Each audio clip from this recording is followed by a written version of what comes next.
And we have a wonderful program with a couple of incredibly inspiring speakers tonight.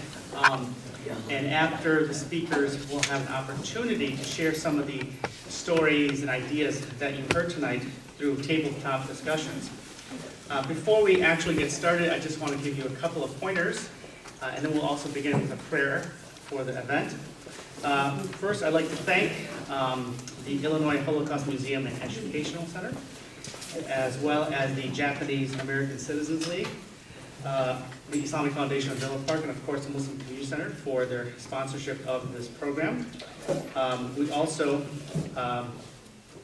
would like to thank the Interfaith Committee of the Muslim Educational Center that has really put this program on together. And also the chairman of that committee, that's Bill Nazwaraj, and the other committee members, as well as Brian and Ozaki, who are all here. Can you guys stand up so everyone can see all the hard work you guys are doing?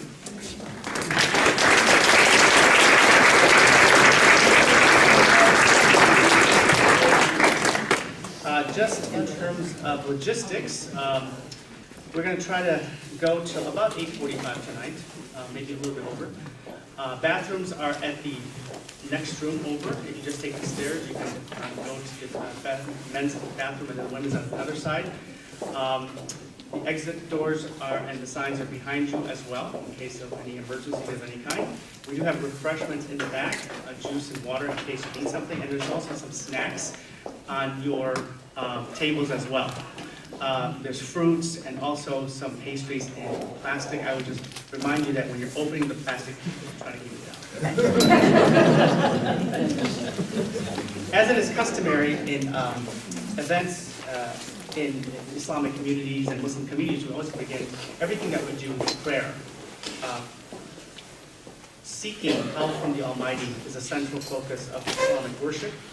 It is a testament of the devotion that the Muslim community has towards God or Allah, and therefore we always begin with some kind of prayer. So I'll begin with a recitation of the Quran, which is from the chapter, which is chapter 59, that really describes who and what God is. And this verse is known has a reference to what's called the Asma al-Husna, which are the names of God or the attributes of God. أعوذ بالله من الشيطان الرجيم بسم الله الرحمن الرحيم والله الذي لا إله إلا هو عالم الغيب والشهادة والرحمن الرحيم والله الذي لا إله إلا هو الملك القدوس السلام المؤمن المهيمن العزيز الجبار المتكبر سبحان الله عما يشركون والله الخالق البارئ المصور له الأسماء الحسنى يسبح له ما في السماوات والأرض وهو العزيز الحكيم. And the translation is as follows: He is God, other than whom there is no other God, the knower of the invisible and the visible. He's the most compassionate and the most merciful. He is God, other than whom there is no other God, the sovereign Lord, the Holy One, the peace, the keeper of the faith, the guardian, the majestic, the compeller, the superb. Glorified be God from all that they ascribe as partners to him. For he is God, the creator, the shaper from nothing. His are the most beautiful names, and all that is in the heavens and the earth glorifies God, and he is the most mighty and the wise.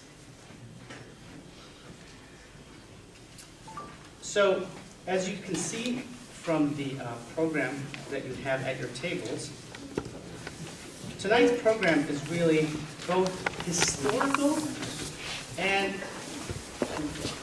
contemporary, in the sense that we're going to be hearing stories from a couple of our elders who has some very important experiences that we as society, as a community, need to remember and reflect upon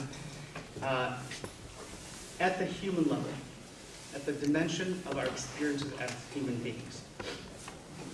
And we're going to sort of learn how bigotry and fear played a role in what had happened to two particular communities in history.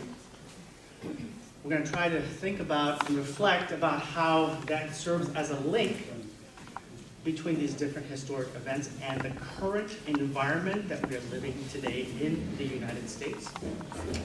How the historical events can serve as lessons for us in terms of other communities today that could be the subject of things such as xenophobia, subject of hatred, bigotry, Islamophobia, anti-Semitism, and so on.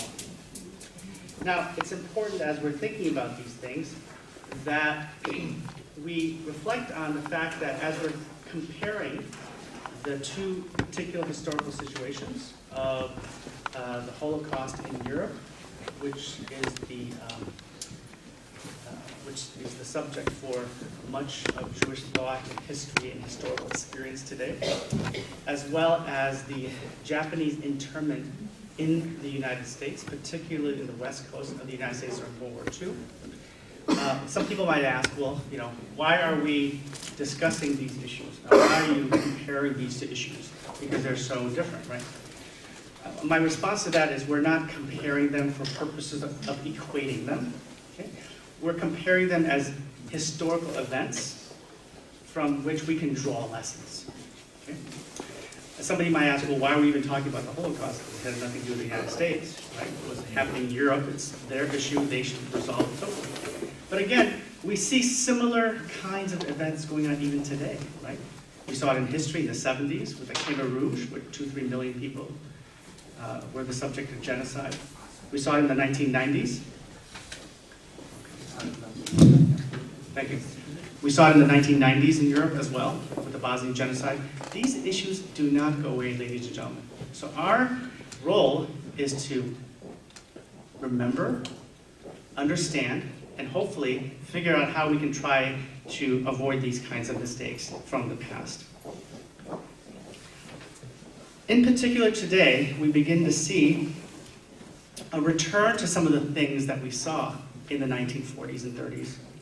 A sense of hyper-nationalism, a creation of an imagined threat from the other, a supposed or an exaggerated decline of ourselves, of our community, of our nation, and a solution of returning to greatness through a sense of ethnic or racial or cultural purity.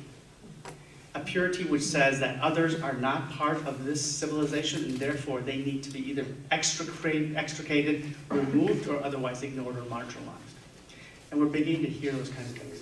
As a result, we thought it would be important to recall what has happened in the past so that it serves as a lesson for us. So to that effect, we're going to begin with our first speaker today, who is Betty Morita. And you can find her bio in the program as well. Betty Morita was born in Seattle, Washington.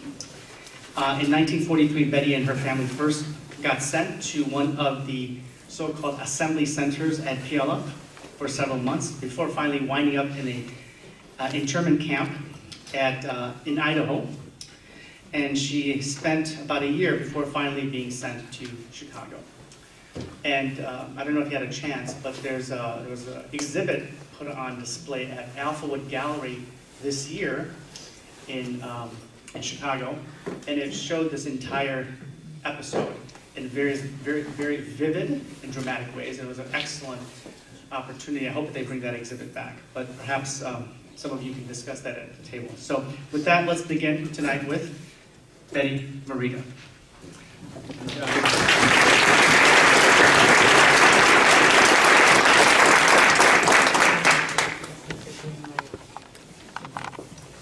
Good evening. As Brian said, or wrote, I was born in Seattle, Washington, an American citizen with all the rights, privileges, and responsibilities of citizenship. By genetics and cultural heritage, I am a Japanese American.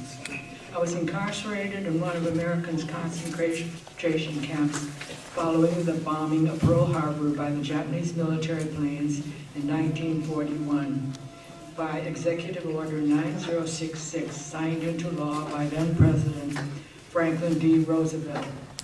I appreciate so much the invitation to share my story with you tonight. Although folks of my parents' generation, as well as others who were young adults at the time, could give you different images of fear, degradation, discrimination, and deprivation due to the evacuation. My friend recently described me as viewing through the lens of childhood innocence and naivete my experiences during the incarceration of World War II. Another thing is that in no other way on earth does the Japanese incarceration compare with the unimaginable cruelty, barbaric treatment, and annihilation of folks of the Jewish faith by Hitler and the Nazis in concentration camps in Germany, Austria, Poland, and other parts of Northern Europe. Americans have always prided themselves on living in a democracy with a right to life, liberty, and the pursuit of happiness, defined by the Constitution and Bill of Rights, which included, among things, freedom of speech, freedom of religion, freedom of assembly, and freedom from incarceration without trial. In the mid-1960s and the ensuing years, Americans were finding the normal processes of communicating with the government were futile, especially in regard to the Vietnam War. Student activists started protesting to the streets of major cities with sit-ins and marches. Consequently, many Japanese American young activists started agitating for redress for Japanese immigrants as well as Japanese Americans who had been incarcerated in the camps. They were joined by the Japanese American Citizen League as well as the other JA groups and resulted in congressional hearings.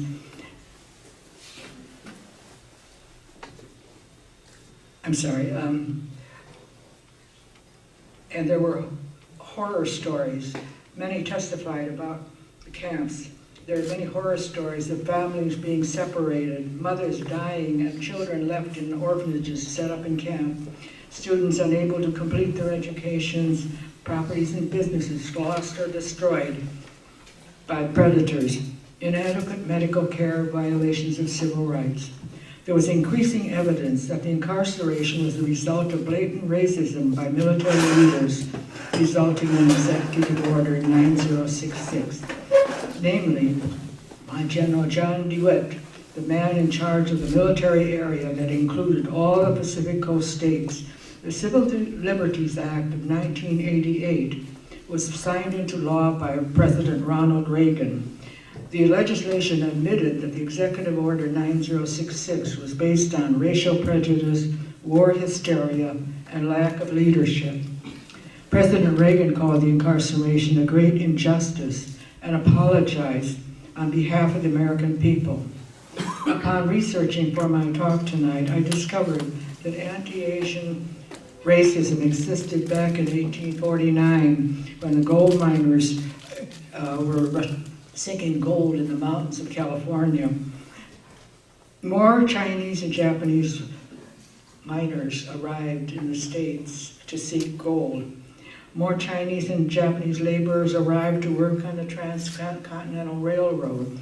And then Japanese farmers started to arrive with hard work and much sacrifice, developed successful farms, and yet again racism became apparent because of the competition engendered by the industrious Japanese farmers. So racism wasn't born with Pearl Harbor, and it exists to this day. In 1939, my father's initiative, my parents opened what today we would call a ma and pa store, much like a 7-Eleven today. It was located in Seattle, a lovely seaport city in Washington State. Mom was supposed to run the grocery store while Dad continued to work in Korea Company, downtown Japanese-owned mercantile company.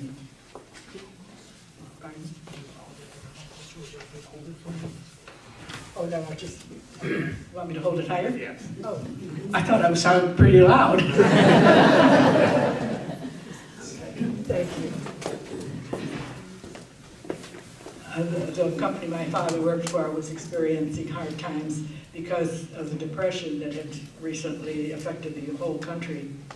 I'm sure my parents envisioned a long life there in Seattle with a successful business, with my brother Walter going to college, as well as my sister and I growing up and going to college.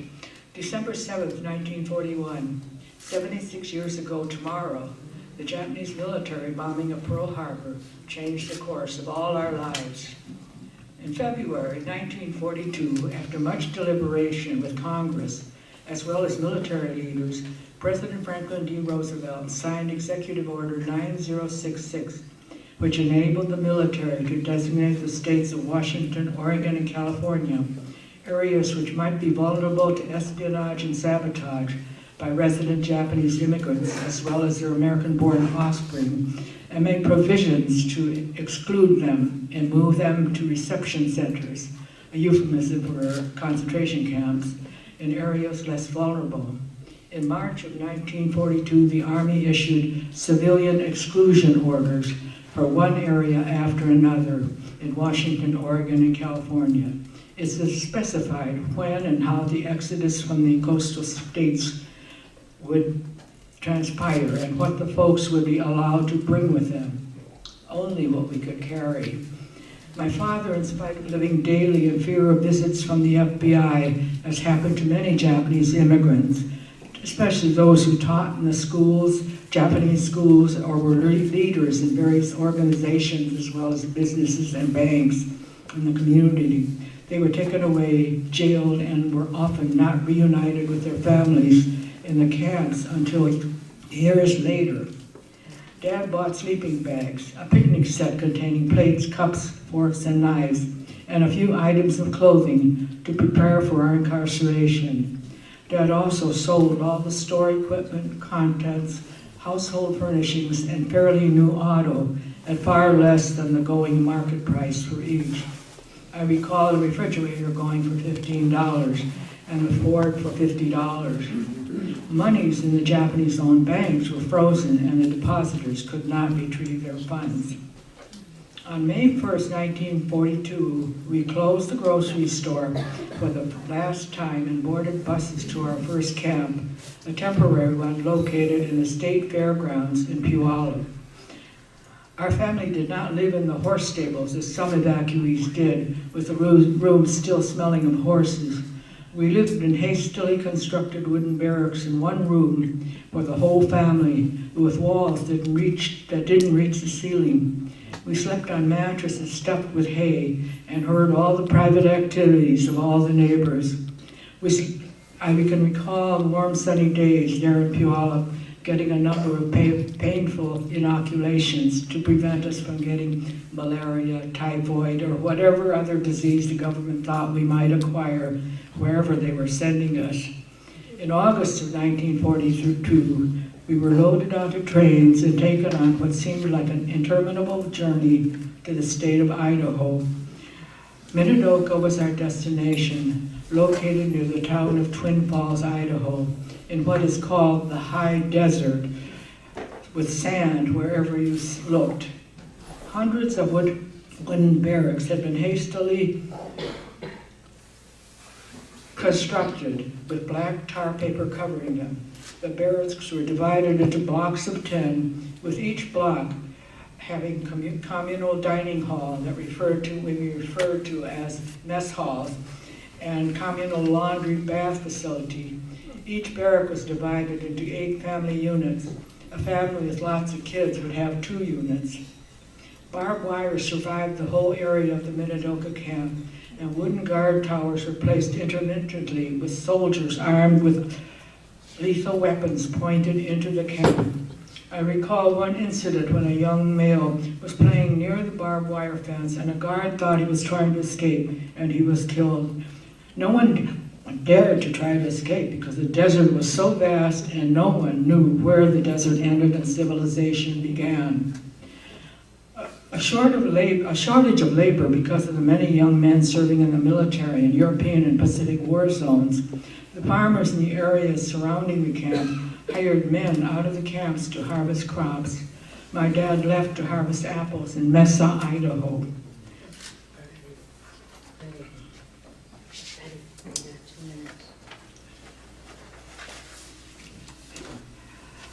Because of their concern for Dory and me, my parents contracted former white employers in Chicago as well as white business colleagues in Seattle who wrote wonderful letters endorsing our family to relocate to Chicago, assuring the government that we were not folks who were saboteurs or spies.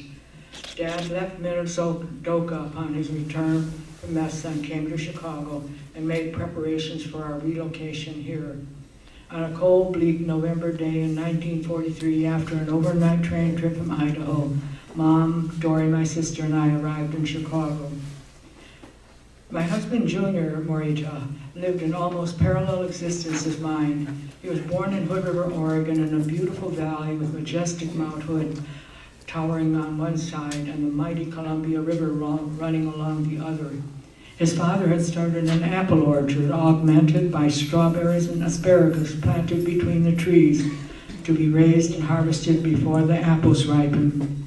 Being the sixth child of 9, his responsibilities were minimal, and he went to elementary school with his younger siblings and played with other Japanese American children. There are many Japanese migrant farm families in the valley. When Executive Order 9066 was announced, though prejudice did exist, one white neighbor, a farmer who had a hunting cabin up in the woods, offered it to the Moritas as a hideout, but they chose to follow the orders and report to camp. Because Dad Morita was farming on leased land, he lost everything due to the evacuation. The first camp they went to was in Pinedale, a temporary camp, and from there they went to Tule Lake on the border of California and Oregon. All evacuees were given a questionnaire with 2 questions. Number 1, are you willing to bear arms and serve the armed forces of the United States? Number 2, will you swear unqualified allegiance to the United States? Most of the folks signed yes to both questions, but a number of bold men responded no to both questions. They were labeled the no-no boys. The Moritas were removed from Tule Lake Camp along with many other folks who had responded yes and went to Minnesota as well as to other camps. The no-no boys were sent to Tule Lake and were treated much more harshly. Some even put into jails, and some were sent back to Japan on one of those prisoner exchange ships. Mr. Morita, Jr., a brother and a sister, when not in school, were among those who left Minnesota to work on the local farms, as did my father. Instead of picking apples, they were harvesting potatoes and sugar beets. Junior and my paths didn't cross in Minnesota because we had left after only 1 year there, and his family remained until the camp closed in 1946. The Edgewater Beach Hotel, the Curtis Candy Company, the Stevens Hotel, now known as the Hilton, McClurg Warehouse, and Rampon Corporation in Chicago eagerly hired the Japanese who relocated to Chicago from the camps because of serious labor shortage at the time. All the businesses wanted Japanese American secretaries because the girls had a reputation for working hard, being very competent, and being undemanding. My mother found a job as a maid at the Edgewater Beach Hotel and joined later by my father, who as a houseman moved furniture and appliances to the guest rooms as needed. My parents, because of their strong work ethic and reliability, worked there, earned the respect of many kindnesses from their superiors as well as hotel guests for 30 years until my sister and I finally graduated from college. I sincerely hope that the lesson of our incarceration will prevent racism and current leadership in Washington from doing that to any other folks in this country, regardless of skin color, religion, or country of origin, as has been threatened most recently.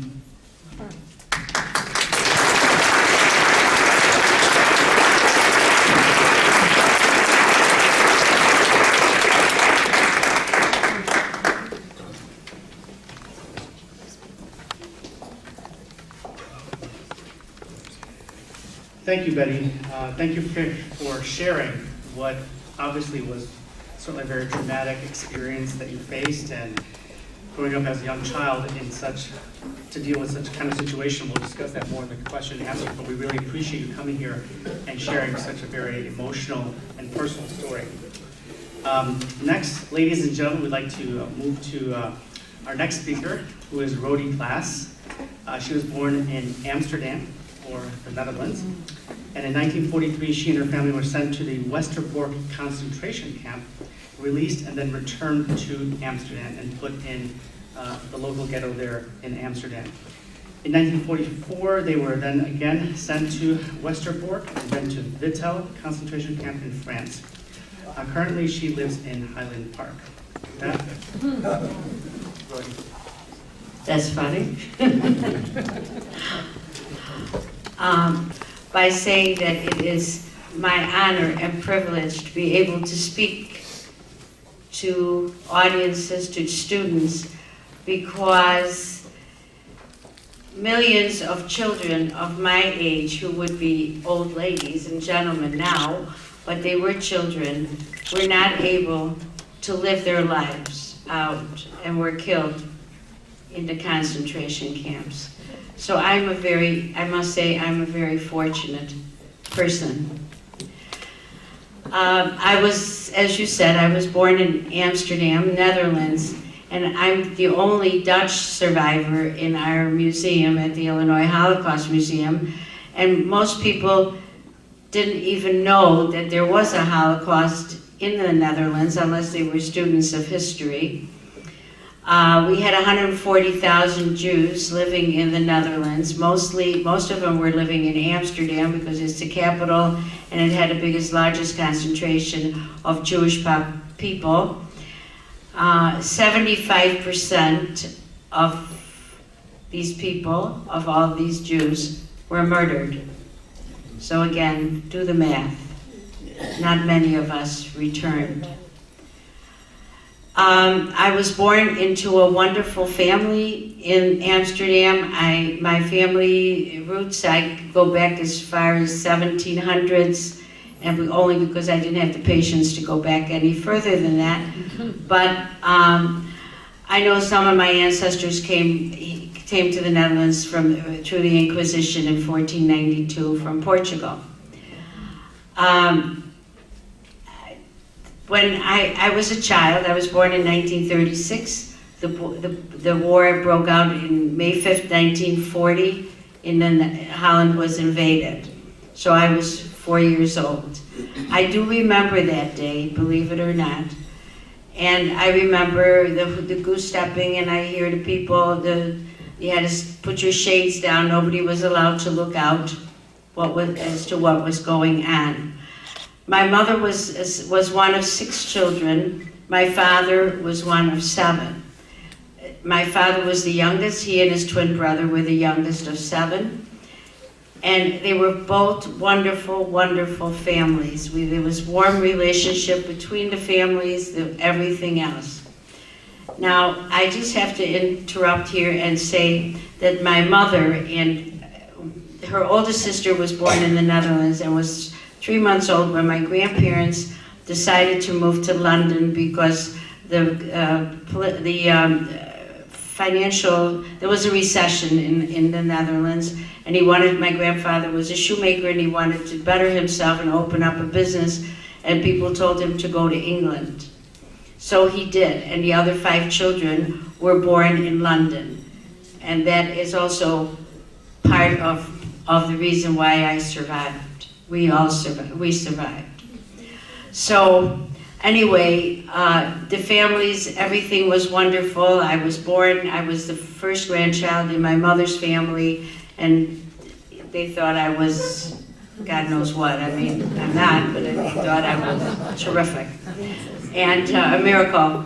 And my father's family, we had lots of cousins and lots of lovely aunts who were chubby and loved to hug you and make food for you, and everything was wonderful. And anti-Semitism was not apparent. If it was, and I'm sure it did exist, but it wasn't obvious. You didn't really know that it was there. And you know, everybody could live a nice life. And then the Germans invaded and everything went 360 around. It just changed. And from a wonderful life, a free life, an enjoyable life, you started to live in fear. And the Germans started to make, the Dutch royal household fled to England and Canada because they were going to be killed if they hadn't. And the government people also fled, so they let the country be governed by the police. Now, I know this doesn't sound very nice, but I must say that the Dutch police was as bad, if not worse, than the Germans, because they helped them in every which way to get rid of us. Now it was them against the Jews, who apparently they didn't like, but we never knew that. And so the Germans started making rules, but they had a very good way of doing things. They didn't do the dirty work themselves so much. They delegated. So they made a committee of Jewish prominent people, prominent being rich in this case, you know, bankers, diamond dealers, whatever, and it was called the Joodse, which is the Jewish committee, Jewish Judenrat in German. And all the Jews had to register. Does that sound familiar, right? You all had to put your name, you had to register where you lived, and you didn't have telephones, so you didn't have to give a telephone number. But, so they knew where everybody was. So we were like fish in a barrel. But we didn't know that. I mean, my parents, my grandparents, you know, the adults, they weren't aware of the fact that it was such a dangerous thing. And then the laws started to come through, you know, Jews were not allowed to go to school. I was in daycare because my grandfather had moved back to England when from England to Holland when my mother was 16 years old, and he opened up businesses in Amsterdam because they really wanted to be in Holland because their families were there. And so my mother and father worked in the business, the whole family worked in the businesses. And so I was in sort of a daycare, a Jewish daycare, and you know, and life was good. But then they decided we couldn't go to school, and you couldn't go to the concerts, and you couldn't go to parks, and you couldn't shop at a certain time. It was a curfew, and you couldn't do anything. I mean, you just couldn't. You just had to be home or work, but you couldn't do anything for entertainment or pleasure or just to live a nice life. You couldn't. And they also said that all the Jews had to hand in all their valuables, all their money, diamonds, gold, jewelry, whatever, had to be handed in to the Germans. But my grandfather was a smart man, and we were in the leather business, and he dealt with tanneries in the south of Holland. And he handed in some of the money, but he didn't hand in all the money. And he hid it with the tanners, who were not Jewish, who were his friends, and they were going to hide it for him until the war is over, whenever that would be, or whatever.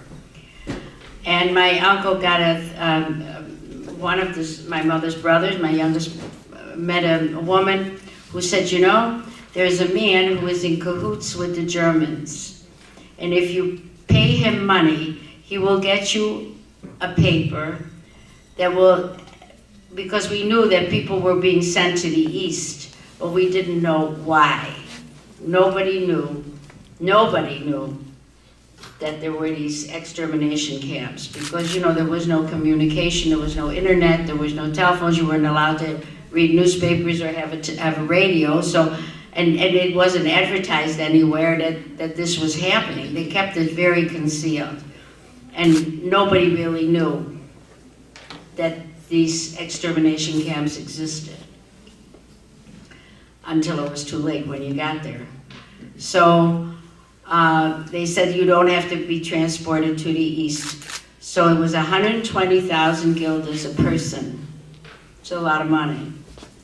You know, think of dollars, $120,000.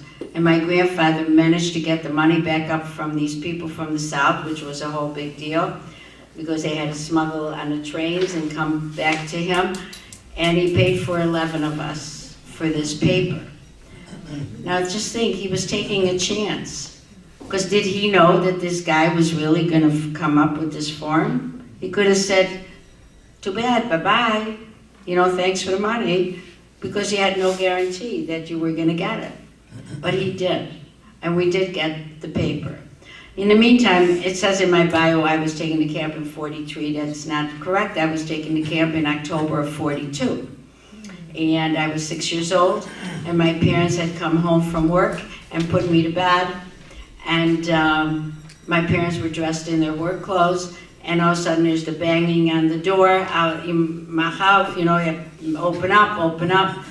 And my mother opened up, and there's the German Polizei to pick us up. And my mother said, listen, my little girl is sleeping, could you come back tomorrow? And they thought she had lost her marbles altogether, and they said, absolutely not. They went out, the way they were dressed, I still remember the purse, my mother's handbag that she was carrying, and she got me dressed, and they threw us on an army truck and took us to the central station to go to this camp called Westerbork, which was originally built by the Jews with Jewish money in an area because there were a lot of German refugees who came from Germany to Holland because Holland was not involved in World War I. So they thought that World War II Holland would be a safe haven. Unfortunately, it was not. And they came to Holland where there was no living space for these people. They didn't have money. You know, there was just Otto Frank, who had, you know, Anne Frank's father, who had a lot of money and bought buildings, but there weren't too many people like that because most of the money was taken from them just to get out of the country. Anyway, they built this place called Westerbork. And then the Germans thought, you know, isn't this a great place? We'll make this a concentration camp. So they did, and they built bigger barracks, and that's where we were sent. Men and women were separated. There was one toilet for 350 people, and then they had toilets outside, which weren't really toilets. And there was cold water and 3-story beds that were made of aluminum or metal or some sort with straw-filled mattresses, and a lot of lice and fleas and dirt, and the people had to work, you know, if you were a tailor, you worked in a tailor barrack, you had to work, make German uniforms, you had to work in the shoemaker barrack to repair their boots and stuff like that, and they made you take bricks from one end to the other, just nonsense work. But anyway, and the women had to work in the kitchen to peel potatoes, because that's all we got, it was potato water. And so we were in this camp in October of 42, just my mom, dad, and I. And we were called to the public place, the Appellplatz, and there's the Germans are sitting behind the table with lists. And all of a sudden my mother sees this one young German guy, and she recognized him, and he recognized my mother, because he was my uncle's boyfriend, the same uncle who met the woman with the money, you know, that told him about the guy. And he was his boyfriend because his father was a Dutchman, his mother was a German, and they lived in Holland. They had a little library, and he recognized my mom because he used to hang out at my grandmother's house, you know, like any of your kids' friends. And he kind of gave a sign to my mother that she should not show recognition. And when it came our name, when he came up to the table with our name, which was at the time Waterman, he took our name off the list. If he had not done that, I would not be sitting here because we would have gone to Auschwitz and been immediately killed. Or Sobibor, where most of the Dutch Jews went. In Sobibor, there was no left and right. There was one lane in Sobibor to death. There was no left or right. You didn't work, you just were killed. So anyway, so then because my grandfather had gotten this form, this paper. They let us go back to Holland, to Amsterdam. Then again, we got arrested in 43. And then at the end of 43 was the last raid in Amsterdam because all the Jews were gone and we had already been moved to like a ghetto area. It wasn't with barbed wire, but it was, they put all the Jews in one neighborhood so it would be easy for them to find us, to pick us up, and we had to come to the station. They sent us back to Westerbork, and my aunt, my mother's sister, who was born right after her, had taken her English passport with her, and she managed to get an appointment with the head of the camp. And she said, I'm not Dutch, I'm English, because once you're born in England, you're always English, at least in those years. And she said, okay. She says, then you're going to Vitel, to an internment camp. And I only have a few seconds left, so I have to make this fast.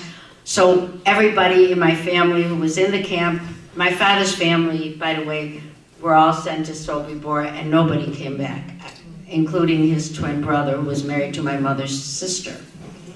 But he was killed in Bergen-Belsen. But anyway, so my mother's side, we all ended up in Vitel through lying and luck. Again, luck. And in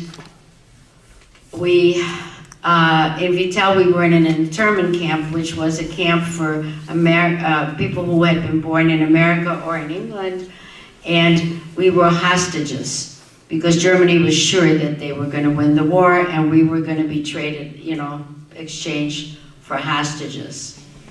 And then in 1944, the wonderful American Army came and liberated us. We didn't get to go back to Holland until 45 because Holland was not liberated for a long time. We didn't come to the United States till 51 because my aunts who had already moved to the United States told my mother that there was going to be another world war because the Russians and the Koreans were goofing around, and there was going to be another world war. And why do you want another one? You were in England through World War I, and in Holland World War II. Don't go for 3, and you got a child. So we came to Chicago, and the rest is history. But I just want to say in conclusion that, as I said before, I'm a very lucky person. But just remember, I always think of World War II as 2 wars. Hitler had the war for property, for area, for country, and the other war was to make for an Aryan race. He wanted blonde, blue-eyed people. And he was very much an anti-Semite, but his right-hand man, Himmler, was only worse. And he fired him up totally. He was the one that started with the final solution, which was to kill the Jews and to start the gas chambers. Is it going to happen again? I certainly hope not. Are we still are people against each other for race, religion, whatever? Yes, we are. And is it ever going to stop? I am a very optimistic person, and I see the good of everybody. I totally have nothing against anybody. Everybody should live. We're here such a short while in this world that we should only have joy and enjoy raising children and seeing grandchildren, great-grandchildren, and have peace. But there are people out there that are just evil and are gonna, unfortunately, do bad things and keep doing bad things. And I'm sorry I have to say that, but I do. Thank you.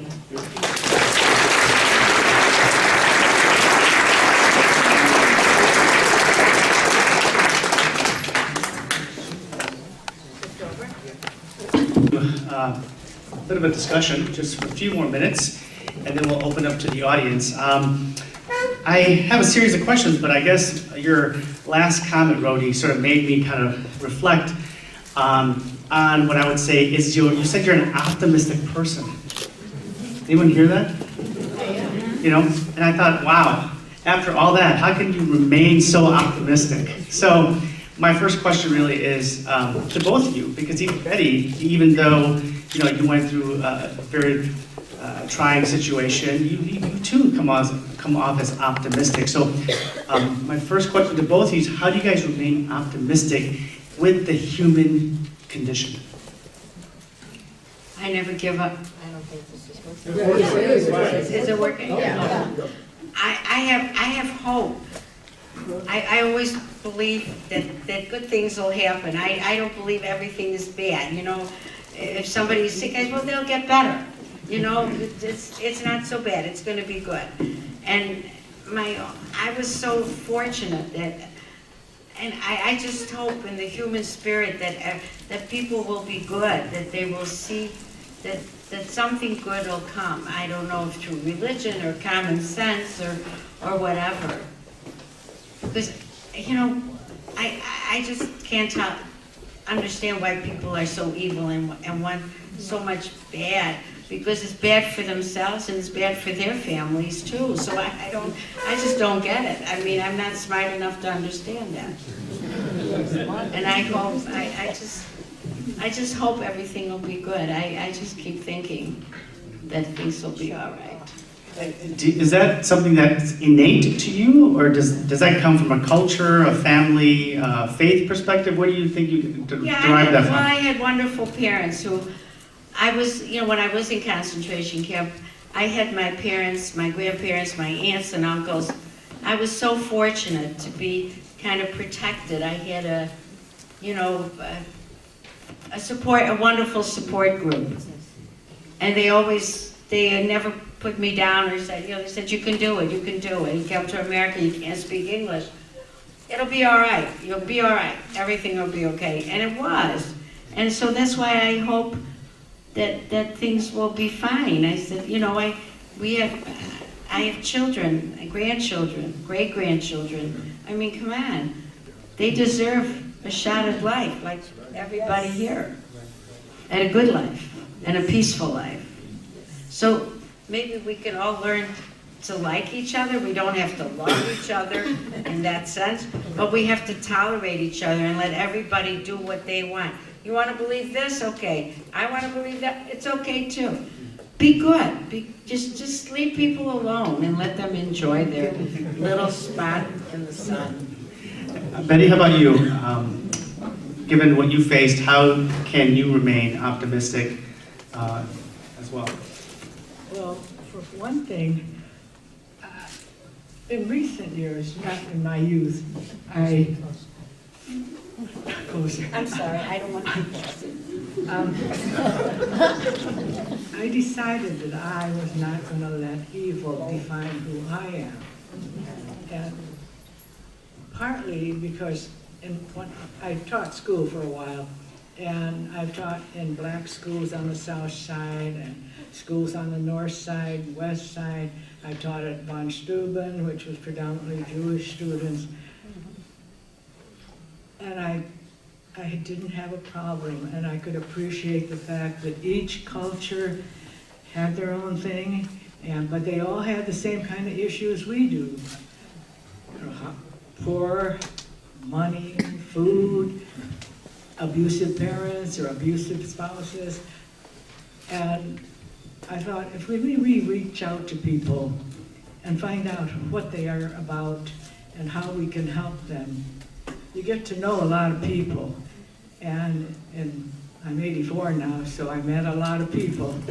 And I tried to deal with them one-on-one with kindness and understanding. And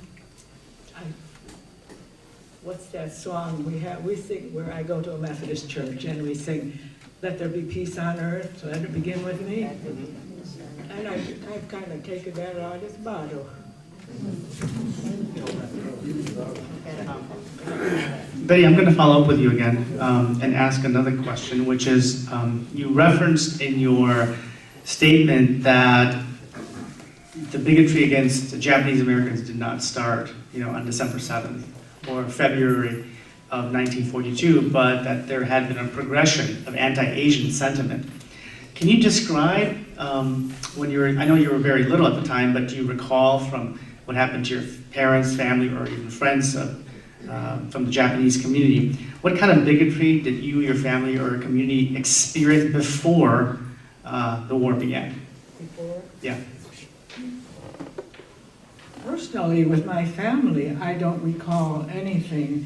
What I know is from the history books of the time just after the war started and before the war, where Japanese stores were not patronized and people were saying you couldn't live there, whatever. And then after we came to Chicago,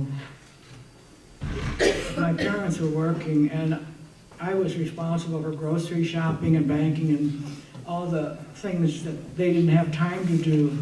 And so, and this is, I was 10 years old. So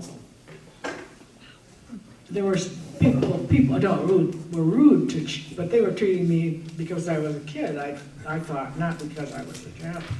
And then, but when we started looking for an apartment to move, we could only live in tenements when we came out. People wouldn't rent to us.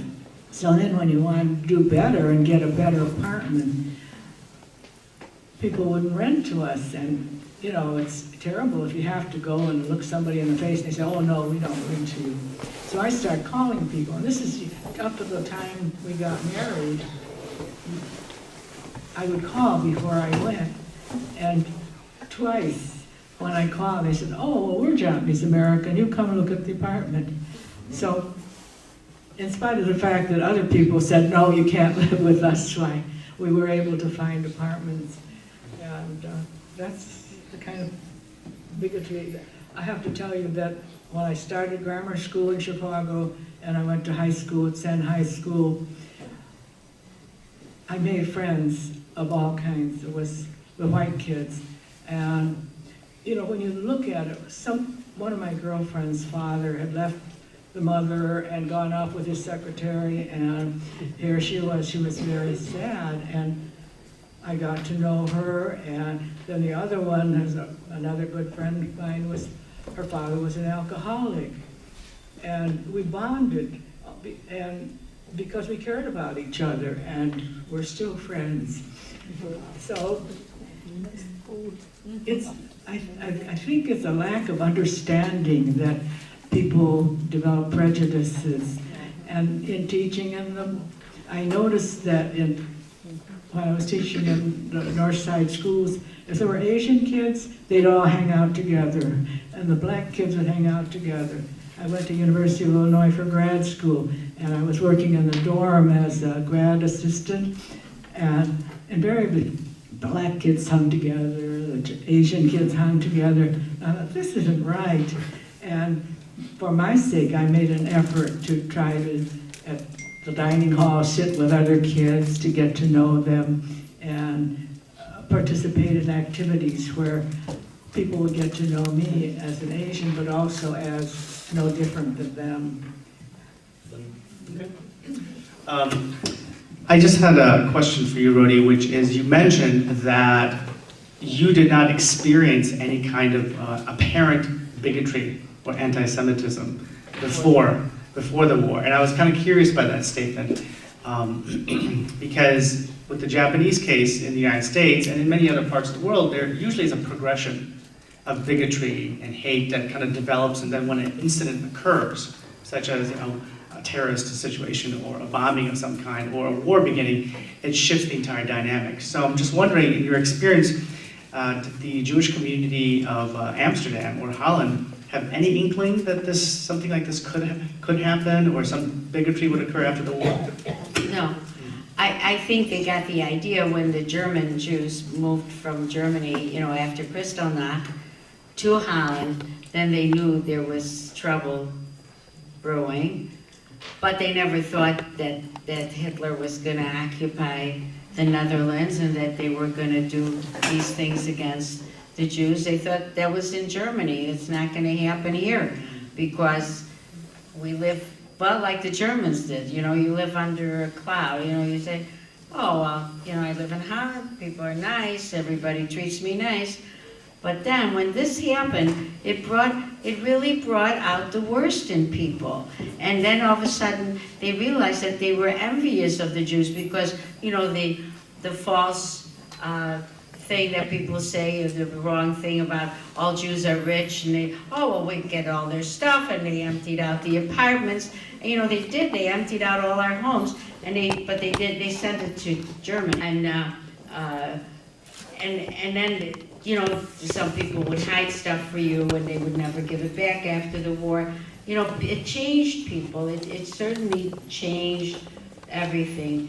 And like you said about living in an apartment, when my aunts and uncles, I said, moved here in 1947, 48, and apartments were very hard to get. I don't know if any of you are old enough to remember that you had to give money under the table. It was called key money, you know, and my aunt and uncle, one of them, they had no children, they were looking for an apartment, and then they got this apartment, and it was a pit. It was really bad. And my aunt is very clean, so she went and they got stuff, and they were scrubbing and cleaning. But the landlady said to her, so where are you from? You have an accent. You sound foreign. And my aunt said, oh, we're from Holland. Never saying she was Jewish. I mean, she didn't think it was necessary to tell her. Well, as the years went by, they moved from the north, this was on the north side of Chicago, they moved all the way to Roseland, where they opened up a business, you know, the two aunts and two uncles together, and they told the lady that they were giving up the apartment. And she says, you know, I am so glad that you are Dutch, she said, and not Jews, because Jews are so dirty. And my aunt looked her in the face and said, wrong. We are Jews. Goodbye. So I'm telling you, it goes on all the time. It never stops. Well, I think with that interesting story that we'll go ahead and shift to the next program. Let's give them a big round of applause.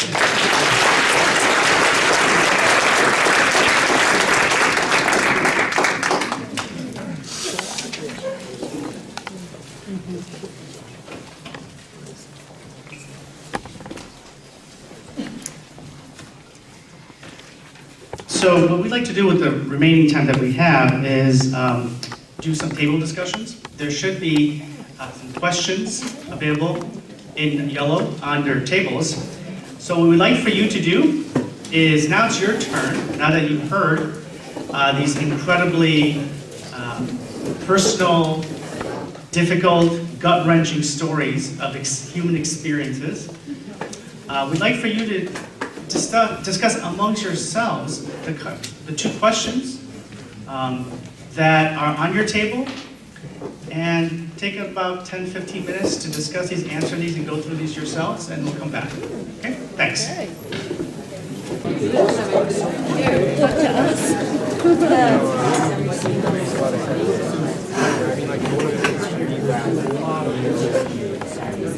Maybe I'm Yeah, because I was not a socialist. When they came for the trade unionists, and I didn't speak out because I wasn't a trade unionist. Then they came for the Jews, and I didn't speak out because I was not a Jew. Then they came for me, and there was no one left. Speaking out. And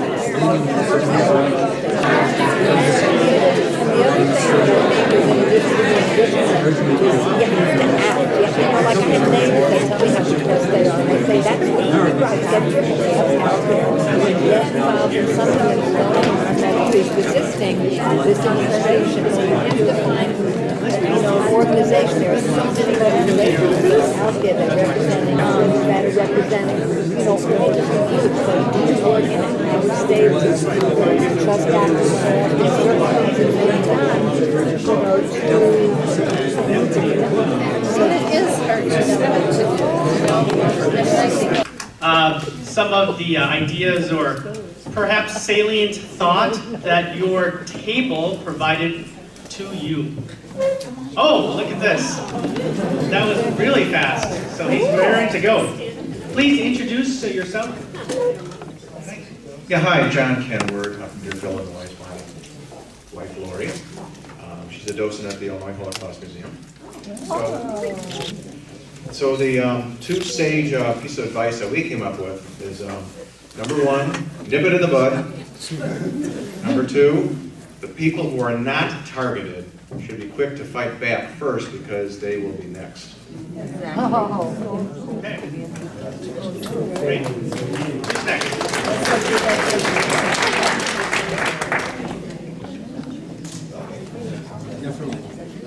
Hello, everyone. My name is Asayo Moribe.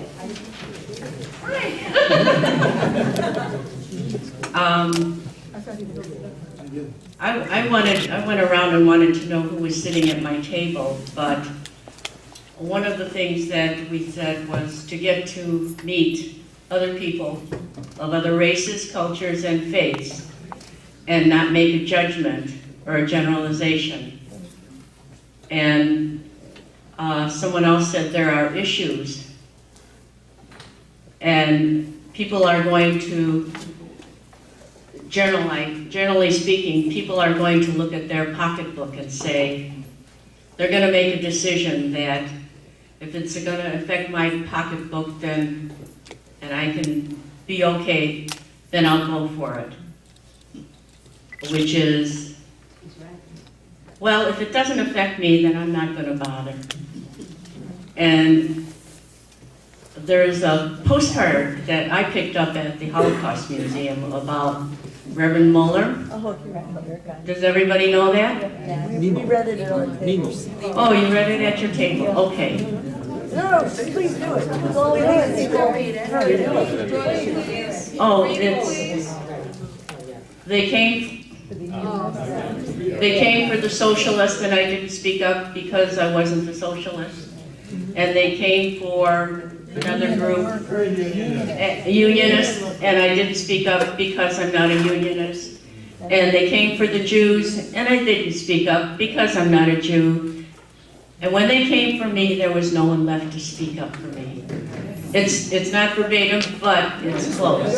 Thank you. Great. Thank you so much.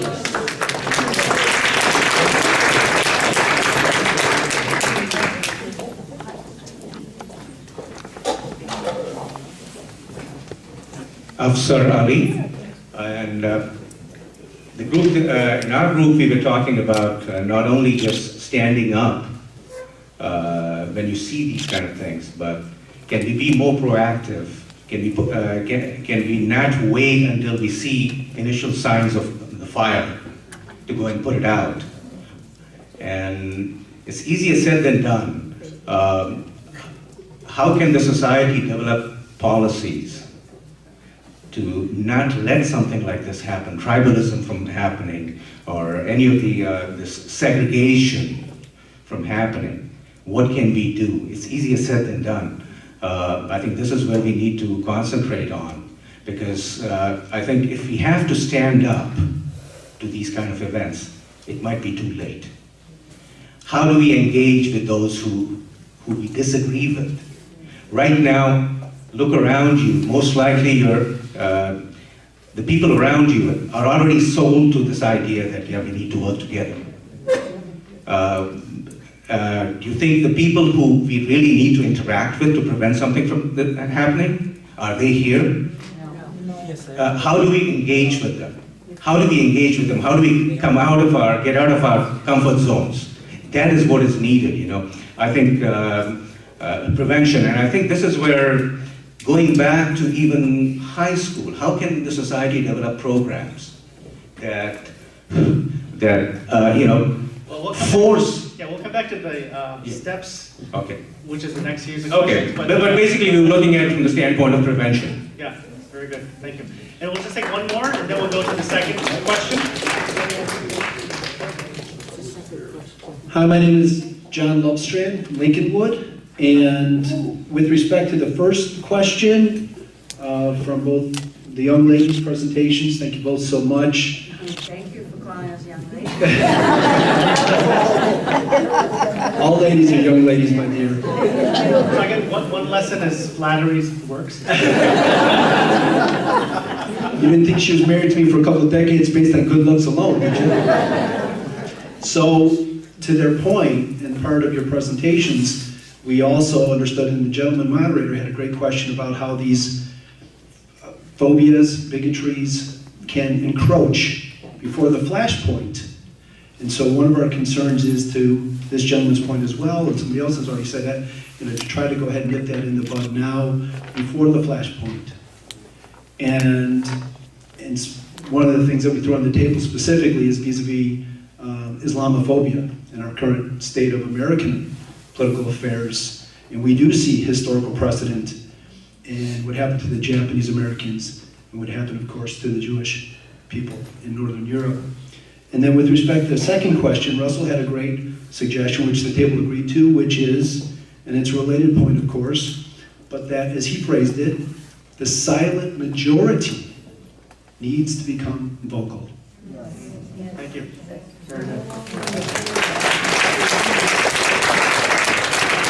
Okay, let's go to the second one. We just have about 5 minutes left. So the second question is, what steps can you take to prevent bigotry and hate from leading to events such as what we heard this evening?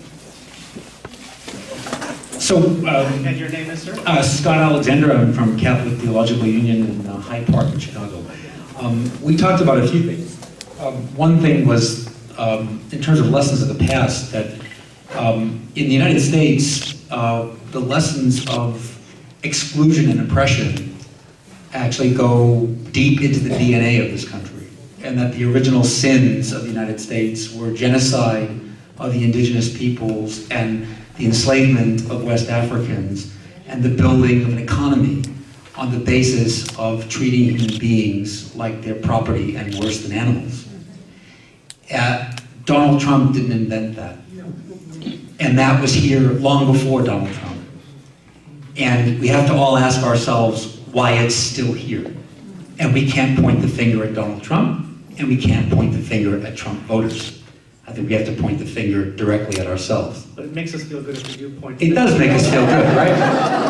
I wanted to also say one other thing about faith in all of this. Dietrich Bonhoeffer, another Christian hero of mine, who was faced with the evil with which Rodi and the Jewish people, millions of whom were murdered in Europe, the heart of, by the way, Western civilization, quote unquote, in the last century, said this: "Only the person who cries out for the Jews may sing Gregorian chant."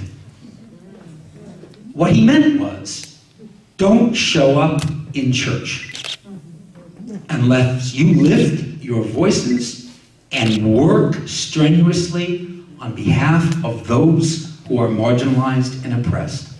I would love to hear that message coming from the minbars of every masjid in this country, from the pulpits of every church, and from the bemas of every synagogue. I'm not sure we're hearing that as strongly. And then thirdly, just in respect to the, I think I understand when folks say the people we need to be talking with are not in this room, but I just want to take some exception to that. They are in this room. The problem is none of us are organized. Each of us belong to communities and institutions. We have relationships and networks. As soon as every one of us in this room brings together our networks and our relationships of trust around any particular issue we're concerned with, we will discover enormous power in this room without even having to have other people invited in, which is, of course, what we long to do to expand that power for social transformation. Thanks. Thank you.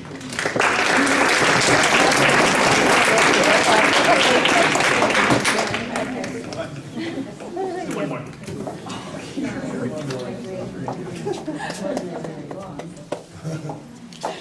Hello, everyone. I'm Julie Reed. I'm Betty's daughter. It's a pleasure to be here and an honor to be here too as well. And I think our discussion was a very simple solution, which is just take the time to get to know each other. No matter what your background is, no matter where you're from, take the time to get to know each other, and then prejudice and bias cannot exist. And so we actually spend the majority of our time talking among ourselves, getting to know each other. And so that's our solution, and we are strongly supportive of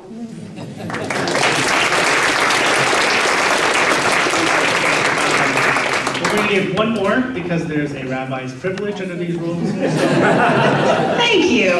I'm Rabbi Rachel Weiss from the Jewish Reconstructionist Congregation in Evanston, and I've brought some of our high school students here with us this evening. And they represent Evanston Township High School and Lane Tech and U of C Lab High School and middle school as well. And one of the things that I'm so moved by is that when I asked around the table, do each of you in your regular classes, lunch tables, homes, and hangouts hang out with people who are Jewish and Muslim and Christian and African American and Asian and Latino and white? The answer, the heads nodded around the room. Yes, these are all of our friends and we're in each other's lives. And I think the relationships and the hopefulness is that in our next generations it's happening. The pieces that they're also raising up for us is that the histories that we're teaching, we have to understand are the incomplete histories. And the ways that we need to learn the histories that were never taught, that promoted all of the voices that were suppressed, need to be revealed and unveiled. And the fact that we need to look about how it is that we get from this culture of fear to that becoming policy, and to stop it in that place. And to understand not just how the feelings happen, but how that translates into legislation and the roles that we can play in breaking that chain from there. And I'm proud that our congregation is here. I'm really grateful to Dilnaz and to the NBC and to all of you for hosting us. I'm always struck every time we come in these doors of the radical feeling of hospitality and warmth and welcome, as well as not just the educational pieces that you're providing and creating for all of the commonalities amongst all of us, but really the way that you're pushing us to action. And following, whether it's following the election, whether it's following this week that we are timely talking about this after the travel bans being reinstated, after the discussion of the relocation of the capitals to Jerusalem, which is going to suppress Palestinian voices any way you look at it, we need to be thinking about how together we are taking steps to action. And so we're grateful to be here, and we're grateful to be in community with all of you. So thank you.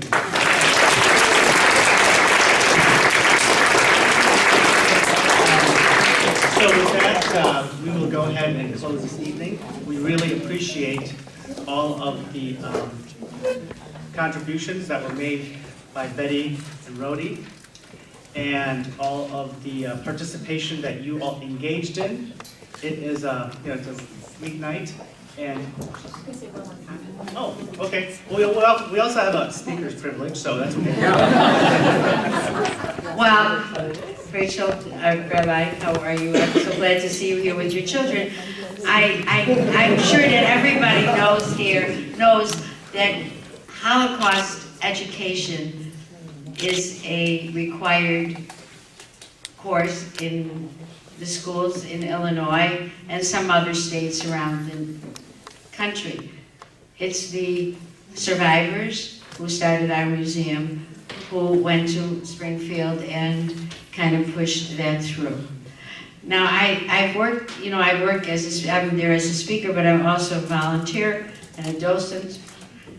But we not often, but often enough, we have people that come in the museum and said, I saw a sign on the highway and it said exit 35, Illinois Holocaust Museum. Yeah, so have you been here before? No. Well, what is it? There are still people in this world who have not heard or have been educated, adults, about Holocaust. So that being said, we have a wonderful exhibit right now, and this is not a commercial. I'm telling you this from my heart because I am so fervent about this. It's called the Take a Stand exhibit. It's going to be there forever. It is a new technique that was done in California. It cost millions of dollars. It's sponsored by the Shoah Foundation. They took, 11 or so survivors and it was shown on Channel 7, it's been in all the newspapers, where these people were interviewed and programmed with 2,000 to 3,000 questions, and it became a holograph. So come to our museum and see this wonderful technique, because the survivor, whoever is that day or that month, it doesn't matter, we all have stories, will tell you their story, and then on the conclusion, then you get to ask questions of this holograph. It is only fantastic. I hope that one day this technique will become cheap or affordable so that we can all leave stories for our grandchildren and great-grandchildren and whoever. But then after you leave this exhibit, it's called the Take a Stand exhibit, you go into this area where we have all these upstanders, and the ones you know will be Harvey Milk and Nelson Mandela and Malala and people who have done, and you can work on screens and you can ask questions and you can do things and you can learn how to write to your congressman. It is such a fantastic breakthrough. I mean, all our exhibits are fabulous, but this one, please don't miss it. 96 and Woods, we're right here in Skokie. Please come and see us, because it is a fabulous thing. I'm bringing my granddaughter tomorrow night. Thank you.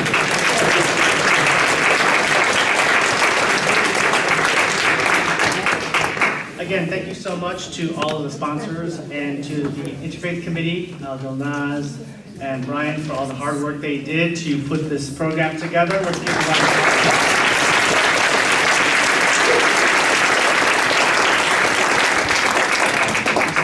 snacks left, so please finish those off. And as typical with our events, we close off with a closing prayer. So, yeah, sorry.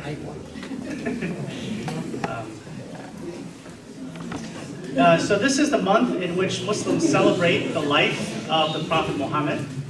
And you may be seeing on social media, on Facebook, all these different events that Muslims are engaging in which they're sort of celebrating his life in many ways. So I'm going to begin the prayer tonight with a sort of call from the Quran, which asks people to really praise the life of the Prophet Muhammad. أعوذ بالله من الشيطان الرجيم بسم الله الرحمن الرحيم إن الله وملائكته يصلون على النبي يا أيها الذين آمنوا صلوا عليه وسلموا تسليما اللهم صل على سيدنا محمد وعلى سيدنا محمد بارك وسلم اللهم اغفر ذنوبنا ويستر عيوبنا واحشر صدورنا واحفظ قلوبنا ونور قلوبنا ويسر امورنا وحسن مرادنا واتمم تقصيرنا ربنا ظلمنا انفسنا وان لم تغفر لنا وترحمنا لنكن من الخاسرين ربنا عليك توكلنا اليك ونبنا اليك المصير ربنا لا تزغ قلوبنا بعد إذ هديتنا وهب لنا من لدنك رحمه انك أنت الوهاب ربنا آتنا في الدنيا حسنه وفي الاخره حسنه وقنا عذاب النار. O our Lord, the creator of the heavens and the earth, the most compassionate, the most merciful, the holy, the most spiritual, the peace, the guardian, the most loving, we ask you and we thank you for this gathering tonight. We thank you for providing us an opportunity to come together as people of faith and worship and community and share important experiences that we can all learn from. We thank you for guiding us, for sustaining us, and for all the benefits and mercy that you've bestowed upon us, for all the things that we have in our life. Sometimes we overlook them. So in the name of the prophets that you have bestowed upon civilization, in the name of Moses, of Noah, of Jesus, of David, of Solomon, and the Prophet Muhammad, peace be upon them all, and in the name of the holy books and revelation you've bestowed upon human beings, such as the Torah, such as the Gospels, and the Quran that was sent by Muhammad to humanity. We ask in all those names to bless everyone here, to give us the courage to overcome our obstacles, to give us strength to overcome the bias and the hate and bigotry that we see here, and to help us to pursue the incredible richness of the beauty of humanity and the love and optimism that we saw tonight. We ask you in the name of your Lord, Allah, Ameen, Ya Rabbil Alameen. Everyone go in peace and bless you all.